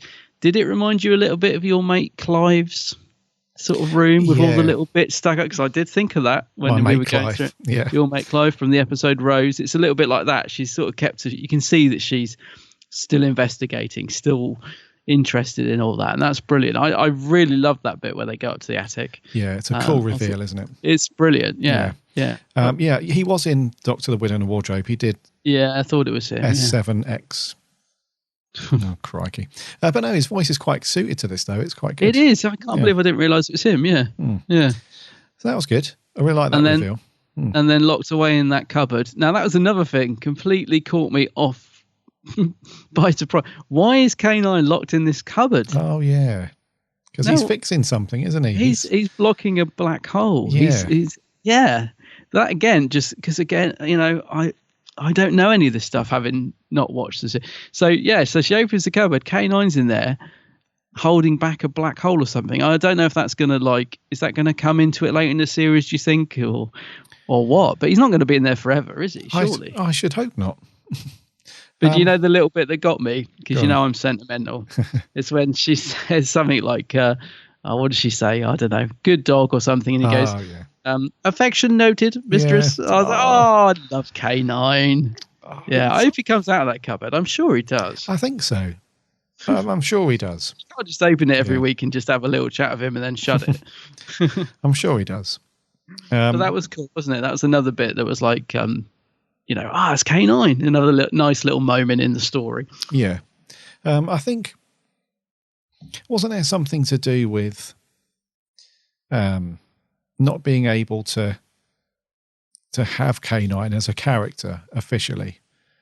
I don't know. Because if we rewind back a little bit, K9 is supposed to be with Sarah Jane because of the K9 adventures or something like that. K9 and Company. Do you remember that? K9 and Company, yeah. Yeah. So she was in that, wasn't she? And if memories, I didn't see any of them, but when I read about it a while ago, when we first decided to do the Sarah Jane event, I'm pretty sure that at the end of that, it didn't do very well, did it? But at the end of that, those two are meant to sort of stay together. So... Yeah, actually, that's a good point. Hang on. Has she got... Yeah, because... No, that's a very good point, actually. So, yeah, she's got K9, because the Doctor sends her K9 in K9 and Company. Yeah. And then at the end of school reunion, he gives fixes... That's the same one. Oh, yeah, of course, it's the same one. So that's the one that's in the black hole. Right, yeah, of course it is, yeah. But I'm pretty sure there was something to do with the rights. To have K9 as a starring or featured character. They weren't able to get it sorted for the pilot, but he was allowed to appear as a cameo. Oh, is that right? I didn't know that. Yeah. Right. So to get around it, because everyone probably thought when this first went out, who did watch K9 and Company, sort of the older fans, who were very big fans of Sarah Jane as a character, they probably thought, hold on, where's K9? They're meant to be together. So, yeah. But I'm pretty sure he does pop up later. I'm pretty sure. Yes. Yeah, I'm hoping so, because I love K9. I'm hoping he'll be in it a bit more than being stuck in the cupboard every week, but we'll see. We'll see. Yeah. Yeah. Okay, then let's move on to Liz Sladen then. What did you reckon to the lady herself? Oh, well, she didn't disappoint at all, mate. I mean, from the word go, from when she does that nice sort of monologue at the start of the episode, because she's got a beautiful voice for that sort of thing anyway. She's got the perfect voice for doing voiceover, and she does it great. And she drew me straight in. I was wondering what was going on at the start, because when she first appears, like Maria sort of says hello to her, and she's really off, and she's really standoffish. Mm-hmm. She's like, hello. And I thought, that's not like Sarah Jane. Why is Sarah Jane being like that? And then when she meets the dad for the first time, she's really like disconnected, and he's like, well, yeah, nice to meet you too. And I thought, what's going on? Why is Sarah Jane being rude? But of course it's because she doesn't want to get attached to anyone, because everyone she meets, in has got into trouble or died or whatever. So that's, it's following on from everything that's happened in Doctor Who and School Reunion. It's, it's sort of thinking, the writers have thought, right, so where would Sarah Jane be at this point? What would she be like? You know what I mean? And I really liked that, because she slowly softens, doesn't she? Like Maria and that, and Luke, and she slowly softens her character and comes round. But it's just brilliant that they've actually thought, right, so think of everything that's happened to Sarah Jane. She's back home, living without the Doctor. What would she be like? What would she be doing? Yeah. And what she is doing is she's still investigating, but she's locked herself away in this room and she's pushing everyone away so they don't get hurt. And I just thought it was great. It was so much better than just having her stroll up and being, "Hi, I'm Sarah Jane. Oh, let's go on an adventure," and all that. It was just, they've absolutely thought about her character. Yes. And brought depth to it. And she's, this isn't going to surprise anybody, but she's fantastic in it. I absolutely love Liz Sladen as Sarah Jane. She's warm.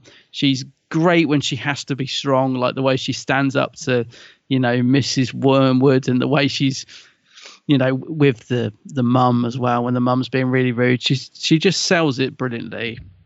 And she's got her Sonic lipstick, I noticed. Oh, yeah. Got to get me one of them. Got to get me a Sonic lipstick. Yeah, I just thought she's great. It picks up lovely, actually, from School Reunion, And it's good because it shows that she can carry the show on her own, because I don't know about you, but there was no point in this story where I was waiting for the Doctor to turn up. I wasn't sat there thinking, this needs something, this needs the Doctor in it. And she totally carries, the story when she needs to. There's a nice bit at the end where she's looking up at the sky. And I'm not sure if it's just me, but were we supposed to be... I was thinking, is that little glint, that shooting star, is that supposed to mean, are they looking at the TARDIS? Is that just a little nod, or is it just a shooting star? I don't know, but no, I don't think it's the TARDIS. No. Oh, okay. Yeah. In my mind, she's just in the TARDIS shooting over, because she sort of gives a little grin. But no, it's probably just it's probably just me reading into it. But yeah, every scene she's in, I just absolutely am just in awe. I just love her to bits. She's really nice at the sentimental stuff at the end without being all schmaltzy. She's just really good at that sort of thing. Yeah. And she looks fantastic as well. They make a joke, don't they, about the skinny hipped woman or something? Because she does look amazing. I don't know how old she is when she filmed this, but she does look fantastic in it.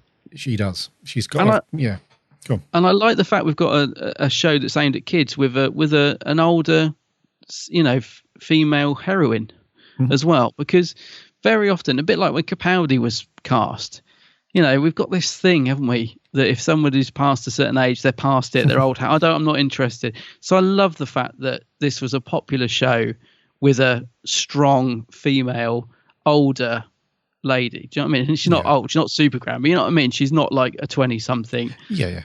She's not Wonder Woman. She's an older lady, and I love the fact that it was so successful with that, that sort of character in the lead role. I think it's important because we don't have much like that. It's always, everyone's got to be young, they've got to be thin, they've got to be beautiful, and it's just really nice to have somebody like Sarah Jane as a character being centre stage, where she is now. So yeah, I think Liz is great in it. Yeah. I'm sure you're going to agree with me. Absolutely. 100%. She's really good. And you picked up on it that they've really thought about her character as well. They haven't tried to do some kind of reboot for her character or something that's, unrelated to Who and unrecognisable.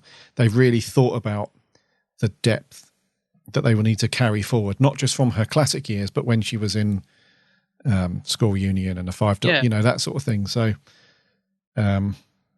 it's really nice and those little monologues are really good as well. So that it's sort of really playing on the fact that, yes, there's a whole big galaxy and universe out there, which is more suited to the Doctor's type of adventures. But she's saying that here on Earth, there are just as many strange, weird goings on that need to be investigated and sorted out. So really like that sort of angle they played, because maybe that was a concern that, yes, this is the Sarah Jane adventures, but she's here on Earth as a, she's not a Time Lord, she's just a human.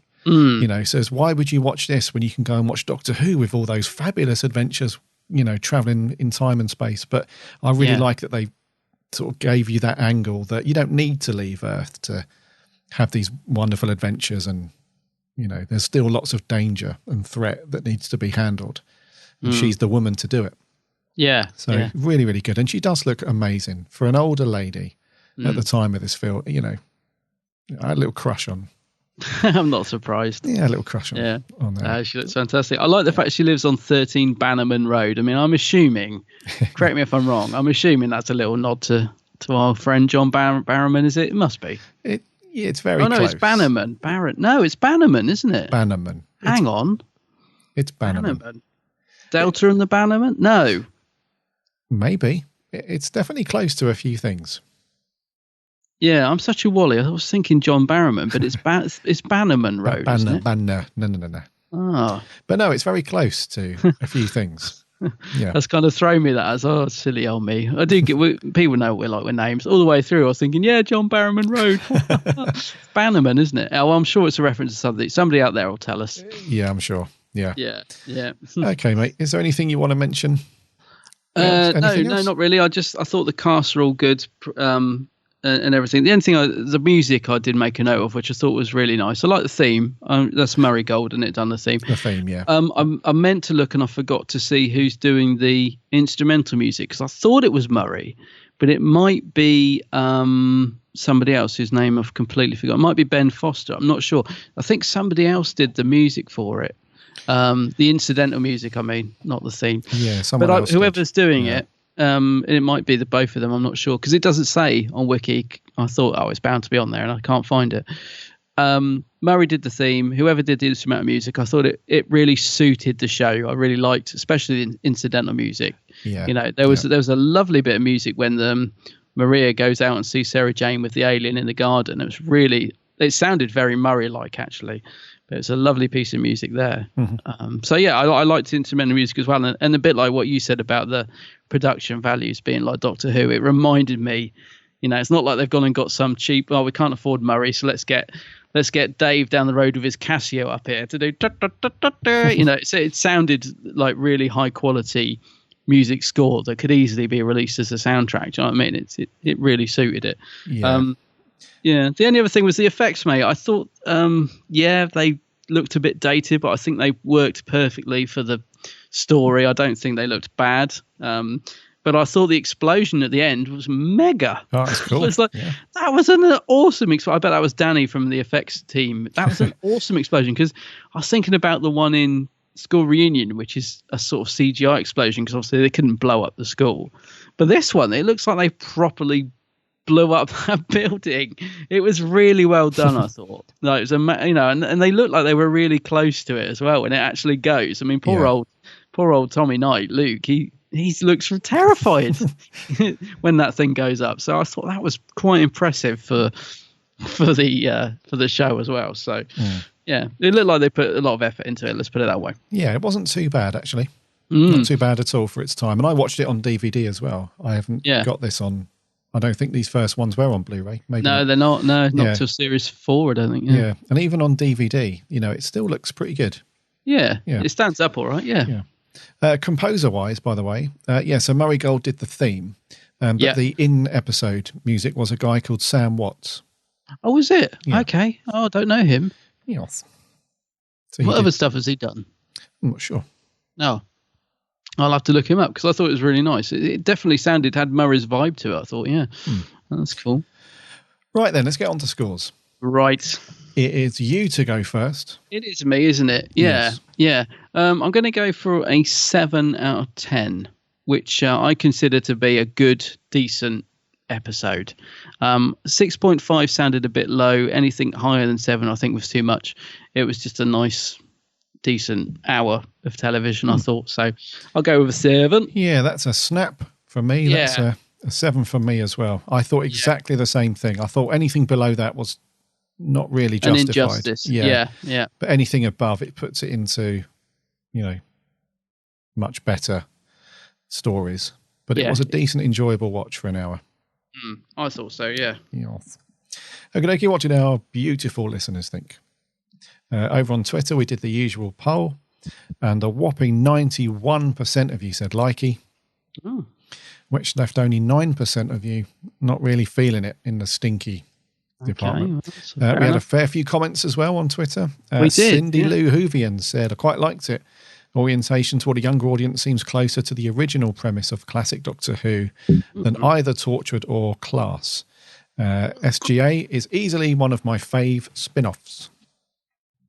Connor McHale said, very enjoyable. I could tell they were still working out some of the kinks, and it was a shame that K9 could not be in it more. Kelsey must be one of the most annoying characters ever. On the whole, I liked it, and it was a start of a great show. Yes. Our friend Adam Nahuvian, Starman, says, a pretty decent start to the show. Very good performances, especially from Elizabeth Sladen. Immediately connecting with the audience, old fans and new. A fun watch. Yes. Silent Nerd C137 said, I first watched this in July last year and was expecting a very childish show, and that would just not be for me. But after viewing, I was surprised that I enjoyed it so much. It managed to pull me in and make me love the show. Great start, 8 out of 10. Cool. Harry Brown says, it's okay. One of the sillier episodes of SJA feels like it was written for the kid who designed the Absorber Loft. Yeah, I can Very imagine good. that in it, actually, yeah. Liz Sladen and the team are absolutely brilliant. Make it very watchable, 8 out of 10. TARDIS Net 66 says, great introduction to the SJA, full of a lot of magic. Liz Sladen brilliantly carries the show. Maria is a very engaging and relatable character for children. Samantha Bond is brilliantly menacing as Mrs. Wormwood, and the Bane make for a great villain. What else did we have on Twitter? The Gallifreyan Whovian, Morgan, says, great start to my favourite spin-off.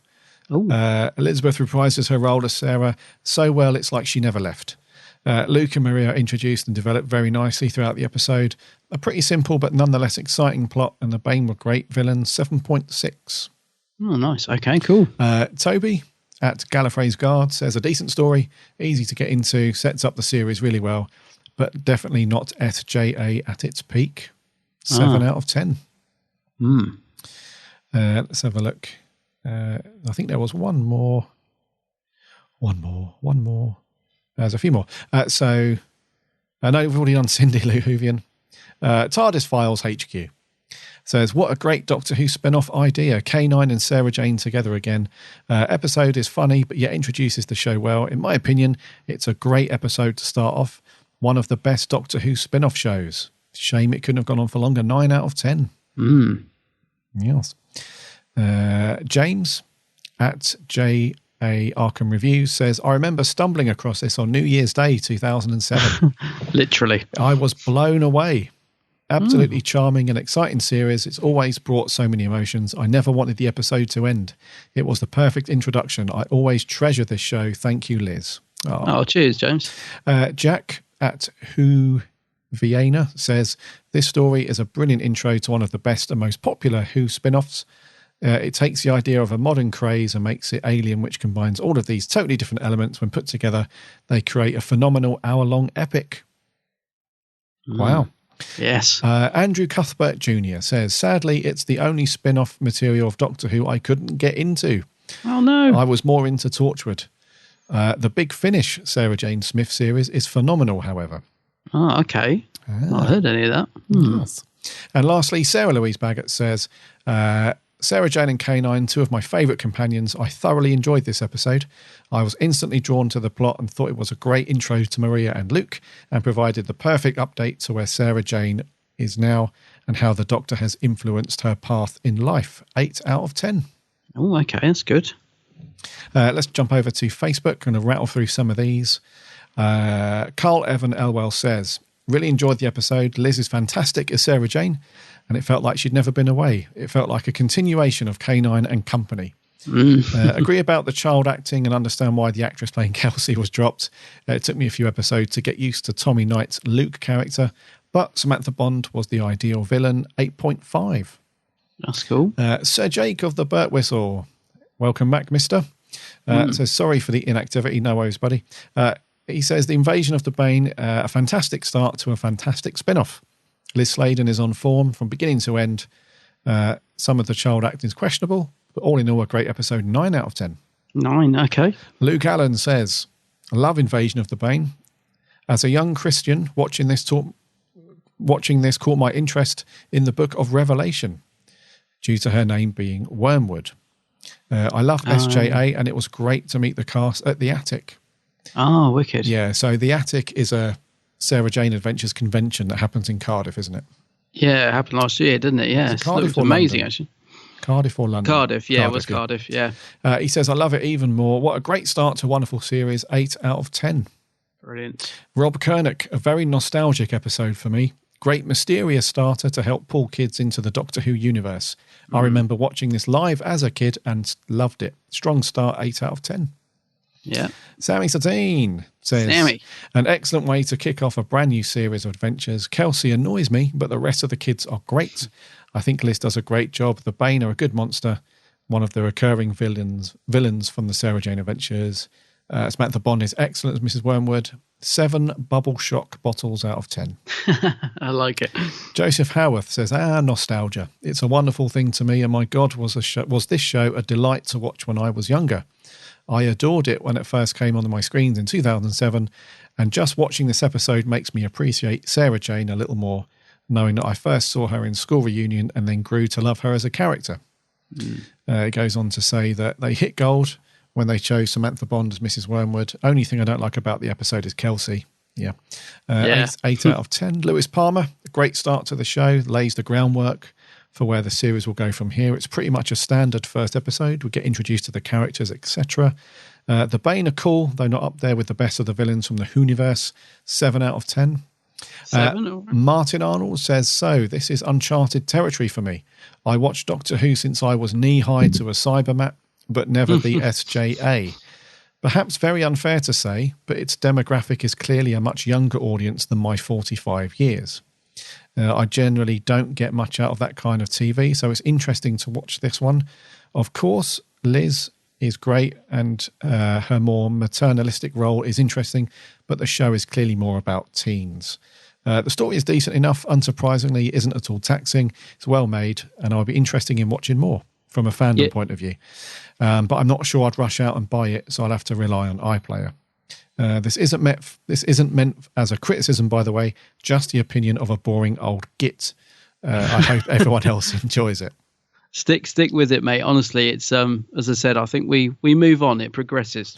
So stick with it. Yes. Miles McKenzie, very solid episode. Liz is brilliant as ever, and Tommy, and forgot the actor's name who plays Maria, were decent, but they get much better throughout the series.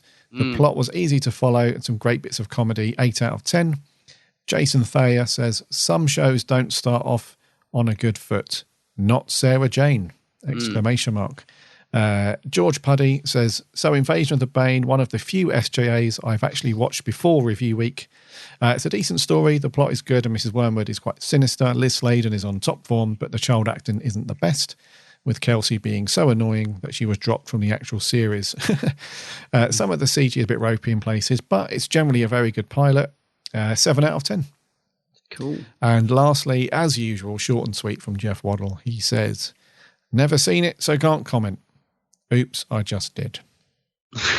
I don't know if Jeff would like it. It's hard to know. Yeah, knowing Jeff over the years, I don't think this is cup of... Probably not. Of mocha. No. Anything on the Geeks Handbag? Did you put anything out there? Yeah, I know we've had quite a lot of comments already, but I was very pleased by the amount we got because as I said, we weren't sure whether to do these, so it's nice. I'll just read off a couple of these. So Charlie Turner says, it was a great episode to start off a great series. That is the spin-off of the greatest show in the galaxy. He gives it a 9 out of 10, but didn't like Kelsey. Blair Bidmead replies to Charlie's comment by saying, not true, Kelsey was the best thing in it by miles, the most convincing of all the Sarah Jane kids, as all the other kids were just nice. So bit of a disagreement there. Patrick Sherwood says he likes it for what it is. It's not the best thing they ever made, but it's a great introduction of Maria and Luke. He's going to give it a 9.5 out of 10. Wow. Okay. And Kevin Mullen says, not a bad pilot story and everything that we would come to know and love, with the exception of Clyde, is introduced. But Kelsey is beyond terrible. He gives it a 4 out of 10. And finally, Dean Jones says he has vague memories of this, but he says, as expected, Liz Sladen is excellent as Sarah Jane, providing humour, tragedy and charm to an already great character. Maria is relatable, as is moving forward Luke, as he will develop as a character. Samantha Bond makes for a great villain, and he says the effects might not hold up particularly well, but for a BBC budget, they are decent. The acting can be a bit hit and miss sometimes, especially Kelsey, but he says it's more of a child-orientated show, so you can forgive it for that. He says it's a decent start to the series and gives it 7.5 out of 10. So nice. That's mostly positive, isn't it? It is, yeah. That's mainly positive. And as I said, I think if this is a 7, and I know that we've got better stuff to come, I think we're in for some real treats along the way here. Yes, yeah. And one of the very common comments is that, yes, it's a solid pilot and it starts well, but these characters and the story does get better. So I'm really looking forward to going through it. I actually can't wait to watch more. I genuinely can't wait to watch the rest. I'm interested by the Kelsey character. I know everyone found her really annoying, but it seems, was she dropped or, because it seems a little unfair to only give her one outing because she's only doing what was written. But yeah, I'm not sure. Yeah. Wonder if we'll see her again. Can't wait. Not. Yeah, for more. So we're going to have to wait until next month, though. Yeah. For the next story, because we got lots more stuff to do. But I think the next one, it's the Slovene, isn't it? Yeah, so it'll be Revenge of the Slovene will be the next one, won't it? Which will be the first week of May, yeah. And where are they from, Adam? What, the Slovene? Yep. I can't remember. Where are they from? Raxacoricofallapatorius. Yeah. What's the name of that thing in the roof? Oh, crikey. Oh. Is it called The Long Game? No, it's called It's from The Long Game, isn't it? I've got to have a look because it's driving me mad and people will be shouting at us. Oh, I've put in Long Game. That's cool. It's called... It's another one that's hard to pronounce, isn't it? It is, yeah. The Jagrafess. Oh, yeah. But what's the mighty Jagrafess of the blah, blah, blah, blah. Oh, of the holy Hadrajasic Maxarundafo. That's the one. I can't believe it. Maxarodinfo, yeah. Wonder why I can remember.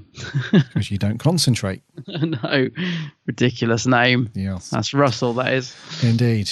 So anyway, thank you so much, guys, for all of your comments and reviews for the Sarah Jane. It's quite overwhelming, really. We thought we were just going to have 2 comments.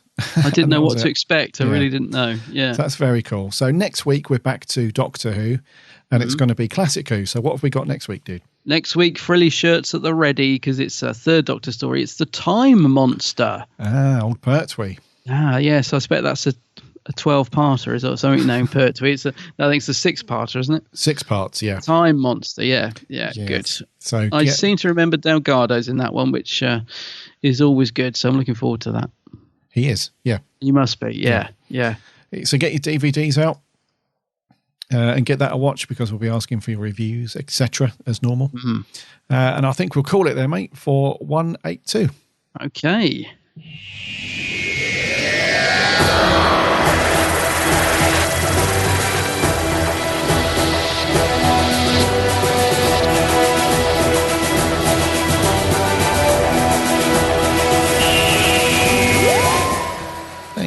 Thank you so much for sticking with us. And listening to 182, where we've gone through some very interesting, controversial news around Mr. Eccleston and conventions in general. Yeah. Whatever you decide to do, yeah, it's kicking off. Yeah, big time. Kicking off. Whatever it is you decide to do, please be nice. In whatever forum, if you're on the Showmasters forums or the Facebook page, whatever it is, whatever your opinion is on anything, just be nice. That's the moral of the story. Yes. And if you're, you don't agree with people appearing or prices for stuff, that's totally cool. Totally cool that you have an opinion and disagree. Just don't be a beep about it. There we go. Looking forward to Series 9. Don't know about you. I have to see about this £7 shipping from Silver. Don't know. Yes. Yeah. Might do the old digital though. Not sure. I'm sure they'll add it to Spotify anyway. Oh, surely you want those lovely Stuart Manning. I do. They are nice. Yeah. Anyways, next week, the Time Monster, John Pertwee. Get those watched. Be fun watching him. Until then, check out the website, www.bigblueboxpodcast.co.uk. You can listen to all of our previous episodes on there. Plus, you can link off to all of the social accounts. We're very chatty on those in between episodes, so give us a follow and a like, and we'll talk on there. Subscribe to the show on iTunes and any other podcast network that you listen to. And if you are on iTunes, if you could spare a minute for a review and a rating, that would be amazing, because it really helps us a lot. And also check out Adam's channel. He runs the Geeks Handbag. Geeks Handbag. Over on YouTube, just do a search for the Geeks Handbag. Loads and loads of cool geek videos over there. Loads and loads of good stuff. Yes, have a look. And you're also on Facebook and Twitter. Yeah, all very active on Facebook and Twitter, yeah. We're all over the place. We are. Yes. Right. Now I need to go and decide who I'm going to book photos and autographs for LFCC. Yeah. We'll get that done while watching The Time Monster.